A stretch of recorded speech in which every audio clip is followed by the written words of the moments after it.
Բարի օր հարգելի հետևորդներ, եթերում ABC լուրերն է, ես Գառնու Թավքյանն եմ, կարևորը նախ համառոտ։ Կառավարությունում նիստ է, շենքի դիմաց բողոքի ակցիա, ինչ են քննարկում ներսում ու ինչ են պահանջում դրսում։ Թրիփ Հայաստանով ճանապարհ Թուրքիայի ու Ադրբեջանի համար ու մեղադրանքներ եպիսկոպոսների հասցեին։ Ինչի մասին է խոսել Փաշինյանը եվրոպական ամբիոնից։ Բաքուն Էրդողանի փեսային մեղադրում է Ադրբեջանի դեմ արշավի համար։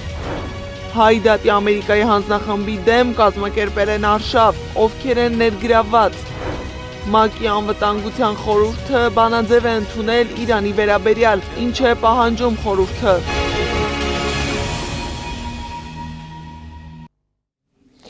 Տեղի է ունեցել կառավարության հերթական նիստը։ Օրակարգում 34 հարցեր, որից զեկուցվող էր ընդամենը 3-ը։ Իսկ դրսում տեղի է ունեցել ակցիա։ Միասնության թևեր քաղաքական նախաձեռնության անդամները կառավարությանը փոխանցել են հիմնավորված փաստաթուղթ, որը վերաբերում է Հայաստանի Հանրապետության ինքնիշխան տարածքում 2025-ին Ադրբեջանի իրականացրած նոր ներխուժումներին, դիրքային բարելավումներին եւ ամրացման աշխատանքներին։ Փաստաթուղթը ներառում է նաեւ կոորդինատային տվյալներ։ Խաղաղություն երբևիցե չի լինելու, որովհետև սրանք են իշխանության։ Ու խաղաղությունը Ադրբեջանն է այսօր թելադրում։ Այսօր իրան պետք է որ խաղաղության անվան տակ մեզի թմրեցնի, իր քայլերը անի, որպեսզի մի անգամից շատ արագ կարճ հարցի լուծումը ունենա։ Այսինքն նրանք վերջնակ նպատակը այդ բարձունքները չեն, եթե վերցնեք մենակ բարձունքները չեն։ Նրանց նպատակը Հայաստանի Հանրապետություն պետությունը որպես այդպեսին ոչնչացնելն է։ Այս թեման օրակարգում հայտնվեց, երբ Միասնության թևեր քաղաքական նախաձեռնության ղեկավար Արման Թաթոյանը ահազանգ հնչեցրեց, որ Հայաստանի տարածքում Ադրբեջանը նոր դիրք է կառուցել։ Հայտարարությանը հաջորդեց Պաշտպանության նախարար Սուրեն Պապիկյանի հերքումը։ Ի վերջո, Ադրբեջանը նոր դիրք ունի Հայաստանում, թե ոչ, Սեդակ Գյուրեղյանն է պարզել։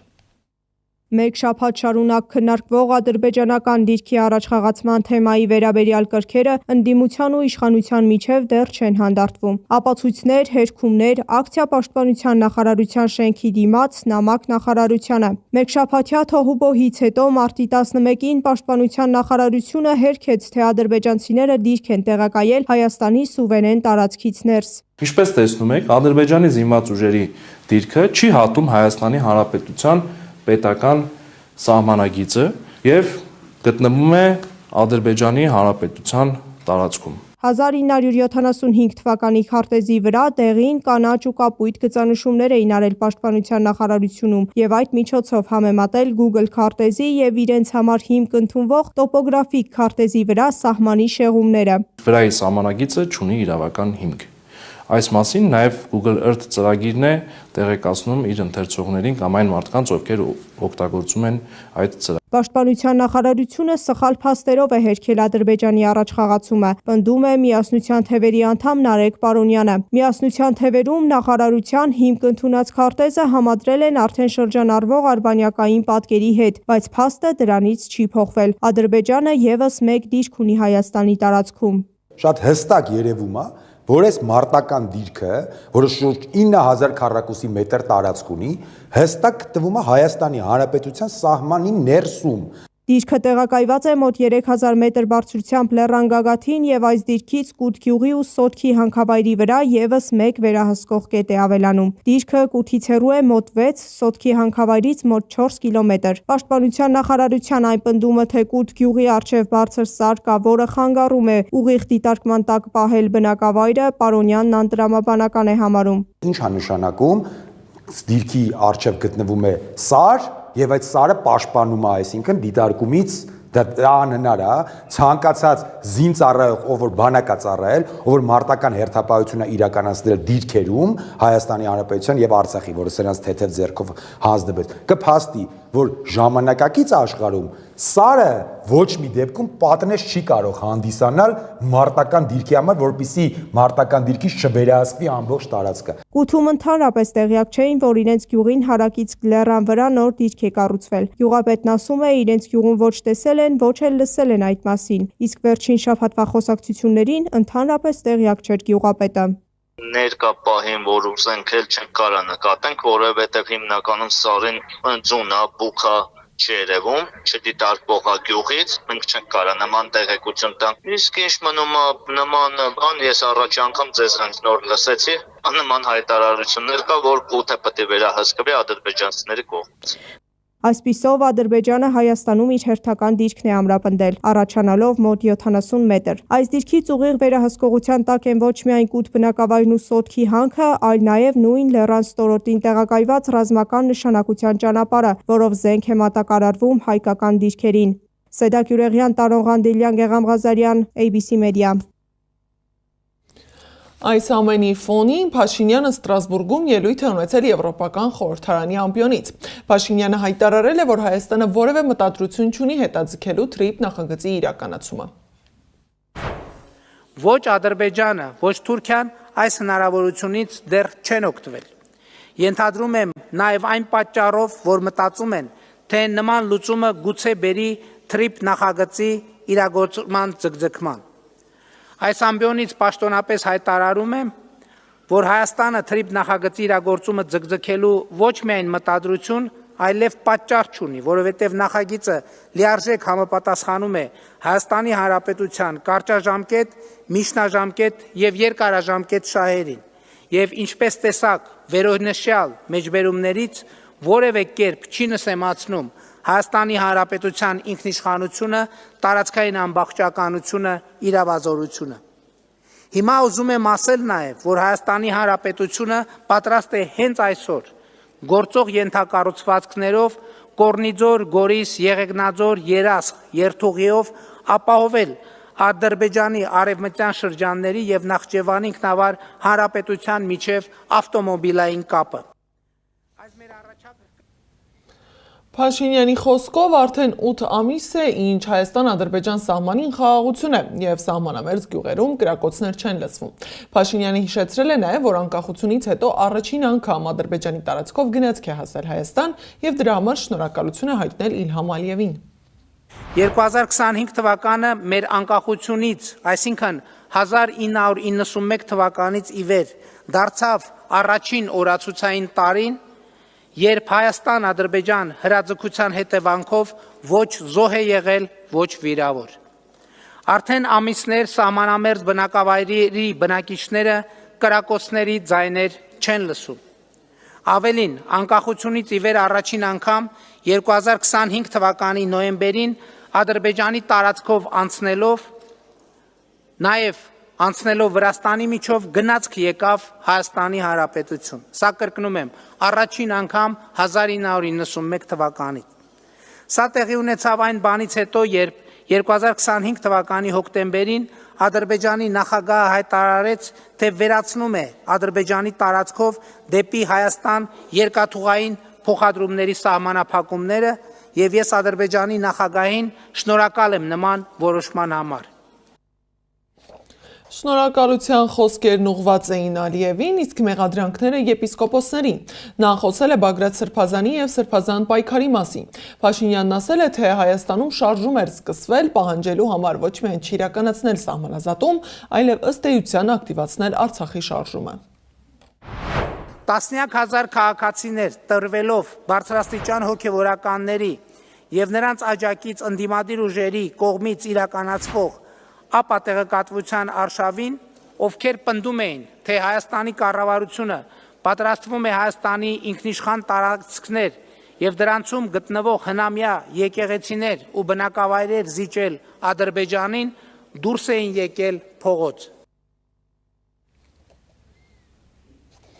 Փաշինյանի ելույթին անդրադարձել է Հայաստանի նախկին արտգործնախարար Վարդան Օսկանյանը։ Նրա խոսքով բոլոր նրանց, ովքեր դեռ կասկած ունեն, որ թե պատերազմից, թե հետպատերազմական արհավիրքներից, Արցախի հայաթափումից, Հայաստանի սուվերեն տարածքների օկուպացիայից եւ Ադրբեջանի բոլոր պայմաններին հնազանդորեն համաձայնելուց հետո կարելի էր խուսափել, եթե պետության ղեկին կանգնած մարդը որևէ պատկերացում ունենար, թե ինչ բան է դիվանագիտությունը, արտաքին քաղաքականությունը, ինչ արժեք ունի խոսքը, պարզապես պետք է լսեն Փաշինյանի ելույթի հոգևորականների մասին հատվածը։ Օսկանյանի խոսքով ծիծաղելի է գնալ Եվրոպական խորհրդարան ու այսպիսի ելույթ ունենալ։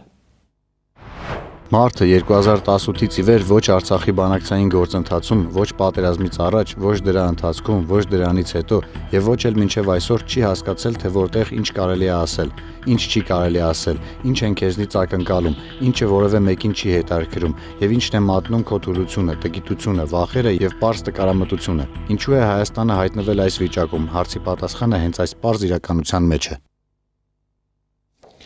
Հայ դատի Ամերիկայի հանձնախմբի դեմ կազմակերպել են ադրբեջանական արշավ, որին ըստ տեղեկությունների մասնակցել են նաև որոշ հայեր, այդ թվում ազգային ժողովի մեկ պատգամավոր։ Ամերիկայի հայ դատի հանձնախումբը հայտնում է, որ Լոնդոնում տեղակայված Ադրբեջանի հետ կապ ունեցող կազմակերպություններից մեկը նամակ է ուղարկել ամերիկյան լրատվամիջոցների խմբագիրներին, հրավիրելով ոչ հրապարակային քննարկումների։ Խմբագիրների հետ հանդիպմանը պետք է ներկայացնեին քննադատական տեղեկություններ հայ դատի Ամերիկայի հանձնախմբի վերաբերյալ, որոնք պիտի հրապարակվեին։ Մանրամասները ռեպորտաժում։ Ամերիկայի հայկական ամենահեղինակավոր կառույցին հայ դատին տեղեկատվական պատերազմ են հայտարարել ադրբեջանական ընկերությունները, որոնք գործում են Ադրբեջանից դուրս։ Apollo Strategic Communications եւ RSK Group ընկերությունները համատեղ ուժերով ձեռնարկել են արշավ այն կառույցի դեմ, որը երկար տարիներ զբաղվում է Սփյուռքում ցեղասպանության ճանաչման, Արցախի ինքնորոշման հարցերով։ Հայ դատը հայտարարել է իրենց դեմ կազմակերպված արշավում ներգրավված են հայեր, այդ թվում ազգային ժողովի պատգամավոր։ Apollo Strategic Communications ընկերությունը նամակ է գրել լրատվամիջոցներին ու լրագրողներին, առաջարկել է հանդիպել մի շարք այսպես կոչված աղբյուրների հետ, որոնք պետք է ներկայացնեին քննադատական տեղեկություններ հայ դատի Ամերիկայի հանձնախմբի մասին։ Նամակում տեղ են գտել 3 հայերի անուններ, որոնք ըստ նամակի հեղինակի կօգնեն վարկաբեկել հայ դատին, իսկ այդ գործում ադրբեջանական ընկերությանը պիտի օգներ ՔՊ-ական պատգամավոր Մարիա Կարապետյանը, Թուրքիայում նախկին հայ պատգամավոր, իսկ այժմ Քարնեգի հիմնադրամի այցելու գիտաշխատող Կարո Փալյանն ու պատմաբան Նժդե Հովսեփյանը։ Իդեպ Հովսեփյանը Հայաստանի պատմություն 9-րդ դասարանի դասագրքի հեղինակներից է։ Ակնհայտ է, որ այստեղ ադրբեջանական հետք կա եւ բնականաբար Լոնդոնում հիմնադրված մի կազմակերպություն ինքը իրենից չպետք է վերցներ եւ հայ դատի Ամերիկայի հանձնախմբի դեմ պայքար սանձազերծել։ Բնական է, որ դա արվել է որոշակի ֆինանսական փոխհատուցման դիմաց։ Ինչու են այս 3 անձանց անունները հայտնվել մի նամակում, որոնք ըստ հրապարակումների կապ ունեն ադրբեջանական շահերի սպասարկման հետ։ Օրինակ Կարո Փալյանն արձագանքելով տարածվող լուրերին հայտարարել է, որ իր անունը նամակում հայտնվել է առանց իր իմացության։ Լրագրողներին իմ անունից ուղարկել են հաղորդագրություններ Հայաստանի վերաբերյալ, որոնք ես չեմ լիազորել։ Պատմաբան Նժդե Հովսեփյանը եւս անդրադարձել է տարածվող լուրերին, նա եւս հերքել է իր մասնակցությունը հայ դատի դեմ իրականացվող արշավում։ Շատ հստակ հայտնում եմ, ինձ հետ նշված հարցով որևէ մեկը չի կապվել, որևէ խոսակցություն այդ թեմայով չեմ ունեցել։ Բացարձակապես ծանոթ չեմ ոչ տվյալ նամակին, ոչ հեղինակին, ոչ թեմատիկային եւ միայն այսօր անկայի հայտարարությունից եմ իմացել այս թեմայի ու դրան իմ մասնակցության մասին։ Իրեն լուրջ կազմակերպություն համարող անկան գտնվել է գերանպատասխանատու, որ առանց կոմունիկացնելու եւ ճշտելու պիտակավորել է մարդկանց, այս դեպքում կոնկրետ ինձ։ ABC մեդիան զրուցել է նաև ՔՊ-ական պատգամավոր Մարիա Կարապետյանի հետ։ Պատգամավորն առաջին անգամ նամակի մասին մեր զանգից տեղեկացավ։ Այս ամենի մասին առաջին անգամ լսեցի ձեզնից։ Ամբողջությամբ սուտ է։ Հայ դատի հանձնախմբի մասին ոչինչ չեմ քննարկել ոչ մեկի հետ։ Նամակում կար 4-րդ անձի մասին տեղեկություն, սակայն նրա անունն անհայտ է մնացել։ Միայն պարզ է, որ այդ անձը կոնգրեսի աշխատակից է։ Նամակը ուղարկած Apollo Strategic Communications ընկերությունը անմիջապես հետո փակել է իր սոցիալական ցանցերի էջերը եւ կայքից հեռացրել նամակը ստորագրած աշխատակցի տվյալները։ Այս քայլերը ավելի են խորացրել կասկածները, որ գործ ունենք ոչ թե սովորական PR արշավի, այլ լավ պլանավորված տեղեկատվական գործողության հետ։ Առավել ուշագրավ է, որ ընկերության մայր կազմակերպությունը RSK Group բիզնես գործունեություն ունի Ադրբեջանում էներգետիկ եւ բնապահպանական նախագծերի վերաբերյալ։ Հիմա ընկերությունների մասին։ Ինչ ընկերությունների մասին է խոսքն ու ինչ կապ կա դրանց եւ Ադրբեջանի միջեւ։ Apollo Strategic Communications ընկերությունը Լոնդոնում զբաղվում է PR եւ ռազմավարական հաղորդակցությամբ, մեդիա հարաբերություններով, քաղաքական եւ հանրային հաղորդակցությամբ։ Մյուսը RSK Group ընկերությունն է, որը համարվում է Apollo Strategic Communications-ի մայր ընկերությունը։ Այն եւս գտնվում է Մեծ Բրիտանիայում։ Խոշոր ինժեներական եւ խորհրդատվական խումբ է էներգետիկ բնապահպանական նախագծերի ենթակառուցվածքների ոլորտում։ RSK Group-ն էլ իր հերթին ունի դուստր ընկերություն Ադրբեջանում, որը ծավալում է նույն գործունեությունը։ Այդ ընկերությունը կոչվում է Azerbaijan Environment and Technology Center։ Սեդամակարյան, Գեղամ Ղազարյան, ABC Media։ Բաքուն Էրդողանի փեսային մեղադրում է Ադրբեջանի դեմ արշավի համար։ Իլհամ Ալիևի մարտի 5-ին տեղի ունեցած անվտանգության խորհրդի նիստի ընթացքում Իրանի հասցեին արված սպառնալից հայտարարությունները Բաքվի դաշնակից Անկարան միանշանակ չի ընդունել։ Գեղարդվերլուծական կենտրոնը գրել է, որ Ալիևի կոշտ մեկնաբանությունները վերջին օրերին բուռն քննադատությունների են արժանացել թուրքական տեղեկատվական դաշտում։ Ադրբեջանն Իսրայելի խամաճիկն է, Ադրբեջանը մեր եղբայրը չէ, նրանք սիոնիստներ են, մենք փրկեցինք Ղարաբաղում եւ նման արտահայտությունները վերջին օրերին գերիշխում են թուրքական մամուլում։ Նոր Ադրբեջան կուսակցության վարչության անդամ, падգամավոր Միլի Մեջլիսի աշխատանքի եւ սոցիալական քաղաքականության հանձնաժողովի նախագահ Մուսա Գուլիևը Ադրբեջանի դեմ քարոզչական արշավ կազմակերպելու համար մեղադրել է Թուրքիայի նախագահ Էրդողանի փեսային Բերատ Ալ-Բայարաքին։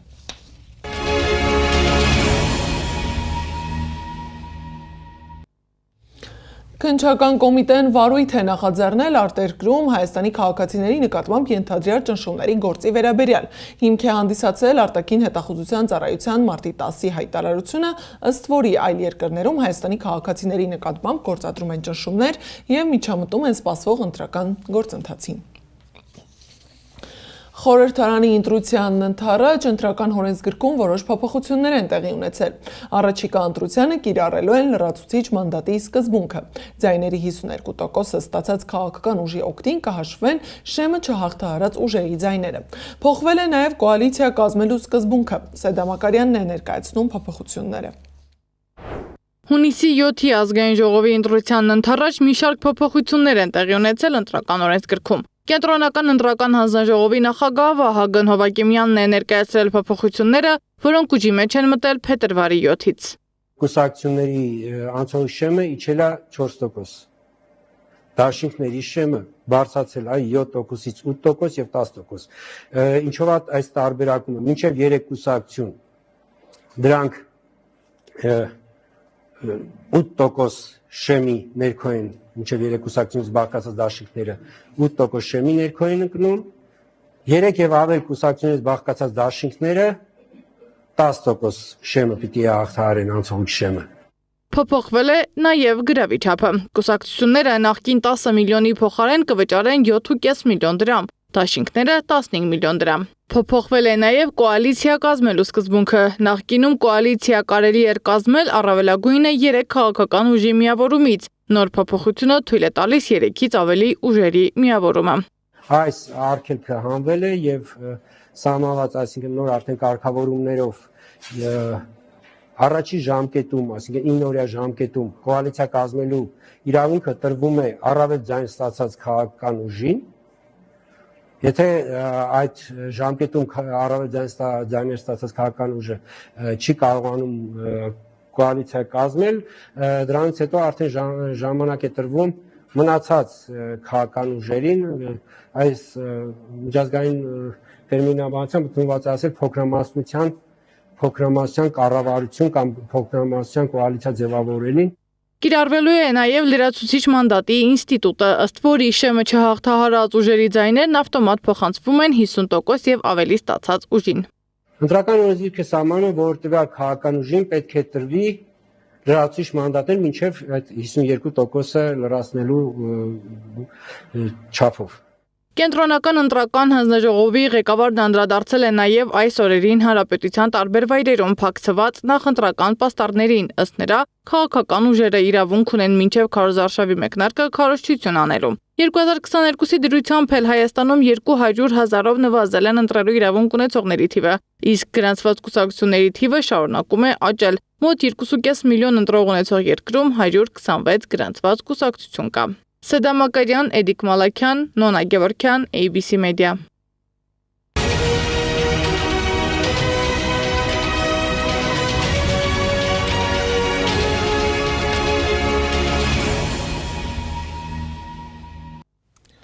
ՄԱԿ-ի անվտանգության խորհուրդը բանաձև է ընդունել, որով պահանջում է Իրանից անհապաղ դադարեցնել մի քանի արաբական պետությունների վրա հարձակումները։ Փաստաթղթում թվարկված են Պարսից ծոցի և Մերձավոր Արևելքի մի քանի երկրներ, որոնք թիրախ է դարձրել Իրանը։ Սակայն բանաձևում չեն նշվում Միացյալ Նահանգների և Իսրայելի գործողությունները։ Ընդունված բանաձևը դատապարտում է Բահրեյնի, Քուվեյթի, Օմանի, Քաթարի, Սաուդյան Արաբիայի, Միացյալ Արաբական Էմիրությունների և Հորդանանի թիրախների վրա Իրանի հարվածները և պահանջում է դրանց անհապաղ դադարեցումը։ Իրանը մերժել է բանաձևը։ ՄԱԿ-ում Իրանի մշտական ներկայացուցիչ Ամիր Սաիդ Իրավանին անվտանգության խորհրդի հակաիրանական բանաձևն անվանել է ծանր անարդարություն և հայտարարել է, որ Թեհրանը չի ճանաչում այդ փաստաթուղթը։ Նա ասել է, որ չնայած այսօր թիրախը Իրանն է, վաղը ցանկացած այլ անկախ պետություն կարող է թիրախ դառնալ։ Թրամփն էլ կրկին խոսել է Իրանի դեմ պատերազմի ավարտի մասին։ ԱՄՆ նախագահն ասել է, որ Իրանի հետ պատերազմը կարող է շուտով ավարտվել, քանի որ գործնականում ոչինչ չի մնացել ոչնչացնելու։ Axios-ի հետ զրույցում Թրամփն ասել է, երբ ինքը ցանկանա, որ պատերազմն ավարտվի, այն կավարտվի։ Նրանց համար սա պատերազմ է, իսկ մեր դեպքում ամեն ինչ շատ ավելի հեշտ ստացվեց, քան ակնկալում էինք, ասել է Թրամփը։ Իրանի նախագահ Մասուդ Փեզեշքյանն էլ հայտարարել է, որ Իսլամական Հանրապետությունը հավատարիմ է տարածաշրջանում խաղաղությանը։ Նա վերահաստատել է Թեհրանի դիրքորոշումը Ռուսաստանի Դաշնության և Պակիստանի առաջնորդների հետ հեռախոսազրույցների ընթացքում։ Նախագահը նաև ընդգծել է, որ պատերազմին վերջ դնելու միակ ճանապարհն Իրանի օրինական իրավունքների ճանաչումն է, հատուցումների վճարումը և ապագայում ագրեսիա չկրկնելու վերաբերյալ հուսալի երաշխիքների տրամադրումը։ Իսլամական հեղափոխության պահապանների կորպուսի փոխհրամանատար Ալի Ֆադաֆին էլ հայտարարել է, որ Թրամփը մարտի 10-ից փորձում է հրադադար կնքել Իրանի հետ։ Նրա խոսքով, եթե ԱՄՆ-ն հաղթեր պատերազմում, միջնորդներ չէր փնտրի հրադադար հայտարարելու համար։ Դուբայում անօդաչու է մխրճվել բարձրահարկ շենքի մեջ, հայտնում է Միության իշխանության մամուլի ծառայությունը։ Շենքի բնակիչներին տարհանել են, հրդեհն արդեն մարել են։ Իշխանության տվյալով տուժածներ չկան։ Ըստ իրանական Press TV-ի շենքում ապաստան են գտել ամերիկացի զինվորականներ։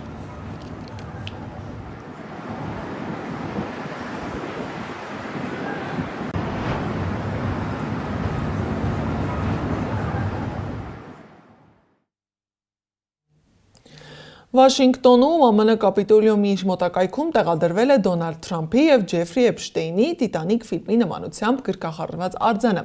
Արձանն ունի 12 ոտնաչափ բարձրություն և կոչվում է Աշխարհի արքան։ Արձանի հեղինակները The Secret Handshake կեղծանունով արվեստագետների խումբն է։